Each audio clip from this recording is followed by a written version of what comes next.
If you're thinking about building your first electric guitar, don't build a Les Paul.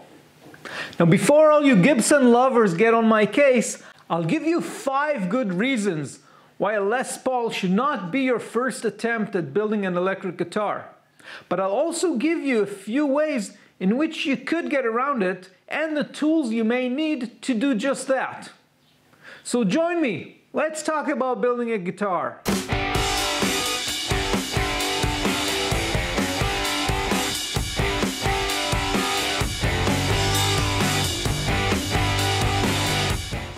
Hi, I'm Yoav and this is the Electric Luthier. Now, if you're like me, before you've built your first guitar, you've probably been fantasizing about it, and you would go in the direction of your guitar heroes. In this case, if they're people like Jimmy Page, Slash, or dozens of others who use Les Paul as their primary axe, you may be thinking about a Les Paul. Now, romanticizing and thinking about it is one thing, and actually building it is a whole different ballgame. Now, building any type of electric guitar is a fairly complex undergoing. You have your basic carpentry, you have the whole neck and fretting issue, which is a whole different thing. You have the electric part, which not everybody knows how to handle, and then you just have finishing, which is a profession by itself. These can be 4 separate hobbies for many people. And if you're going into a Gibson or a Les Paul in particular, you're going to be adding another level of complexity which you may or may not want to get into. Even if you're a skilled carpenter, there are probably a lot of little details which you've never encountered before. And I'll list them. Number 1, the body.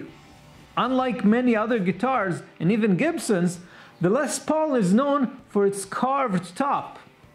Now, that carved top is not very easy to achieve. Even if you are using a 1-layer body, you're still going to have to carve that top, and there are a few methods to approach that. The first one is the old school carving, where you will just chisel away and sculpt it to the correct shape. For that, of course, you need to be quite skilled with sculpting tools such as chisels, files, and planes. Another common method is to create a set of templates which will be carved or routed at different levels and then smooth between them with the same tools you would have used freehand.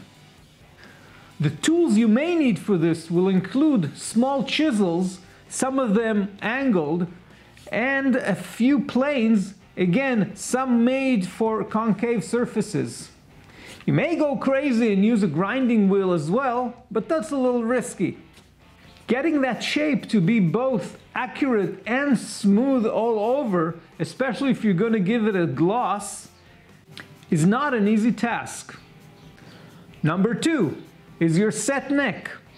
Now, unlike a lot of bolt-on necks, which just have the right shape and a flat bottom, the Les Paul has a tenon and is glued in. There are a lot of little crevices and details that go into that for it to sit just right, and on top of that, it has to be angled at 2 or 3 degrees from the body.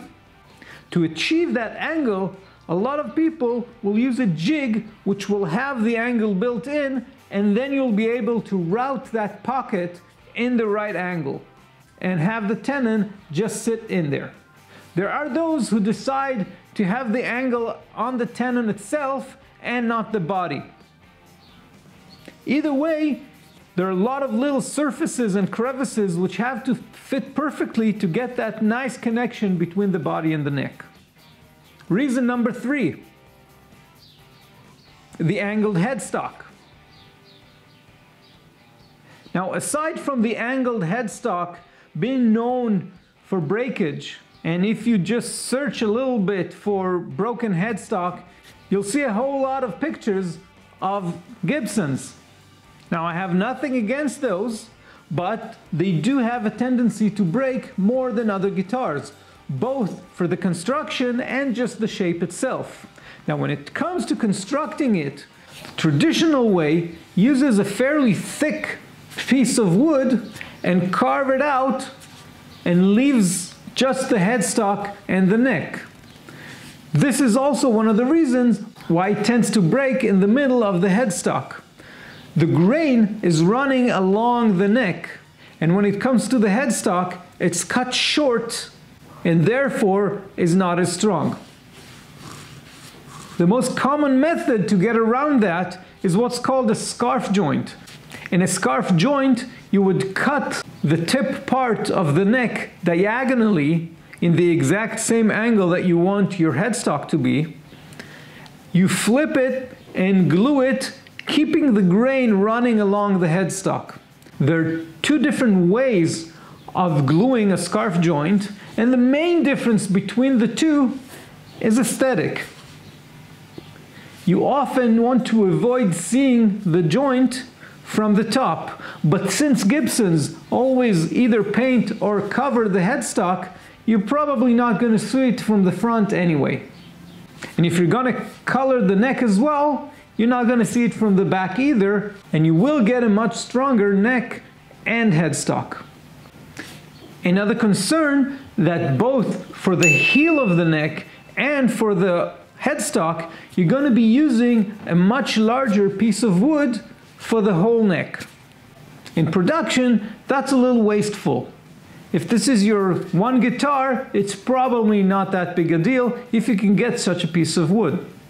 Reason number 4, the trapezoid inlays. Now you may think this is not a huge one. After all, you don't have to make those yourself. You can buy a set of trapezoid inlays, and to be honest, you don't even have to use mother of pearl or anything fancy like that. Even Gibson use acrylic for a lot of their guitars. The reason I mention this is that inlays can be a lot of fun and can be an incentive by itself for someone to build a guitar. But on the other hand, there are a lot of people that are not accustomed and are not familiar with how to do inlays. And inlays do require a lot of intricate work and specific tools. Some may say it's an art form by itself. You may need tools such as very small chisels. You may want to use a Dremel, and you may also need a jeweler's saw and learn how to use it properly. Now, as many other parts, this may be a whole lot of fun, but it may also be a whole lot of frustration and hard work. And if you're not good at it, or you don't like it, it's going to take a long time and might not even be fun. Reason number 5 are the bindings. If you've been playing a Les Paul for many years, binding for you is just part of the guitar. And as long as we're talking about the body, it's not such a big deal. But when it comes to the neck and the fretting combined with the bindings, there are a lot of details here which you need to take into account.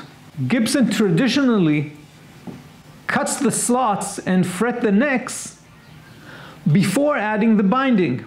Then they add the binding and carve the top of the binding to add these little nibs that continue the line of the fret and make for a very smooth transition between the sides and the frets. Now, not that we're afraid of a little work, but this will require you to either do it this way or have the frets overhang on the binding. And for that, you'll need a tool which is surprisingly expensive called the fret tank cutter. Now, you know I'm a fan of learning from mistakes. And if you take challenges such as a Les Paul as your first guitar, you're going to be learning a lot, and you might make a lot of mistakes, which could either be challenging and interesting and fun, or pretty frustrating. Whether you're going to be making just one, or if this is just your first of many guitars, I do encourage you to check out my video, Everything You Need to Know Before Making Your First Guitar, which I'll link up here. Regardless, there are two types of people. There are those who take every challenge as something fun they can learn from, but there are also those who like to get into a project and get it done, and a lot of tiny little details may discourage them from going into it and may frustrate them along the way. And frustration is not what we're looking here for. Now, of course, the last thing I want here is to deter you from building guitars. After all, we're all about building guitars. But I do hope that this video will give you the tools to make more informed decisions about the way you're going to do it. If you do think I helped in any way, please give me a like and subscribe below. And even come and check my website, theelectricluthier.com, where I have tons more information about building guitars. And until next time, go ahead, have fun, build a guitar.